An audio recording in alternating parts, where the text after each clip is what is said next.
naa loolu wax naa ko ci sama tàmbaliment. décision de justice du alxuraan du bible. yaa ngi dégg fii alxuraan ñun bokk ay jullit alxuraan lañ mënta effacer fii lu fi nit def mën nañ ko dindi man débat boobu duma ci duggati. li may wax mooy ci dialogue bi laa bëgg mon frère Mbow ñu waxtaan ci tuuti parce que ñun mënuñoo dem ci dialogue bi ñun Ousmane Sonko bu demoon ci dialogue bi man maa koy njëkk a bàyyi man Imam Dramé.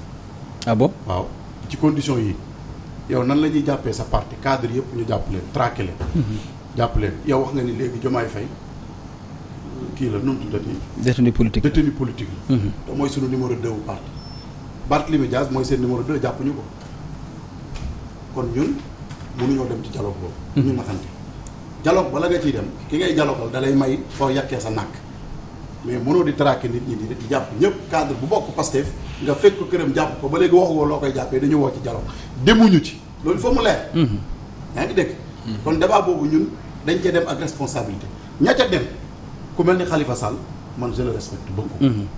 bi mu génnee discours am man maa njëkk a génn. tàgguwuma kenn ni man rafetlu naa discours bi Khalifa Sall def. absolument discours bu responsable. yaa ngi dégg kon ñun amuñu problème boobu. ok mais ñun li daal Khalifa Sall. ba mu mën a dem ci dialogue bi daluñu te jàpp naa ne bu leen daloo nit du ngeen ca dem.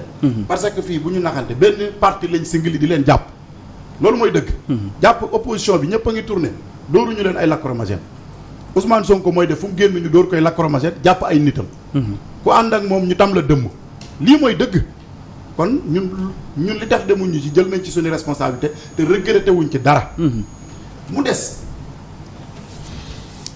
réew mi dafa toll foo xam ni. bu dee dañoo bëgg indi solution nañu dem ci essentiel tey jàmmi réew mi nekkul ci benn loxo bu ñuy wax Macky Sall ci la nekk moom moo mën a jóg def déclaration boo xam ne day rassurer peuple bi. teg ay actes yoo xam ni wane na ni dina rassurer peuple bi. ok le peuple sénégalais loo mën a wax. peuple bu am tolérance la. loolu mooy dëgg boo seetloo même ñoom bu ñu demee ci manifestation yi bu ñu demee ba jekku force de l'ordre yi da ngay gis ni ñu ci bari bokk dañ leen di jiital bàyyi leen ñu dem. mais loolu dama koy saluer parce que situation bi réew mi nekk képp ku bëgg réew mi tey wax ngir Sénégal. da nga koy regretter. mais gis nga singli bi am ni ci réew mi. dafa ëpp. absolument nañ wax loolu te bàyyi caaxaan parce que ñaari at ñu ngi caaxaan ba bëgg a taal réew mi. yaa ngi dégg ñun mënuñoo dem dialogue ci condition yi ndax Ousmane Sonko dina bokk wala du bokk man dama gëm ni réew mi mënoo fee organiser élection yi Ousmane Sonko bokkul. yaa ngi dégg dialogue bi am na fa ñoo xam ne ay mag lañ comme ni nga ko waxee mais ñooñu seeni wax moo taal réew mi. ah bon waaw baal ma leeral la ko Khalifa Sall génn naa ko ci. Bamba Dièye génn naa ko ci. mais ku mel ni Ahmed Khalifa Niass. di nga toog ci réew mi fi réew mi toll. ñu nekk ci crise bi.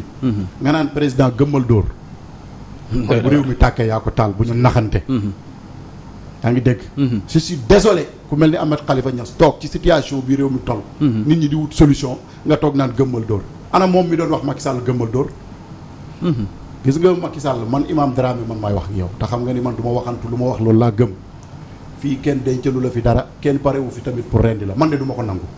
loolu ba ma koy wax du tay mais ñëwal ñu toog ci taabal ji ñu wax te nga bàyyi ñii di la gëmloo naan la ay maîtriser nañ situation bi maîtriser wuñu dara c'est ça la réalité loolu mooy dëgg. ok les portes sont ouvertes pour ñu toog waxtaan. parce que réew mi ku bëgg réew mi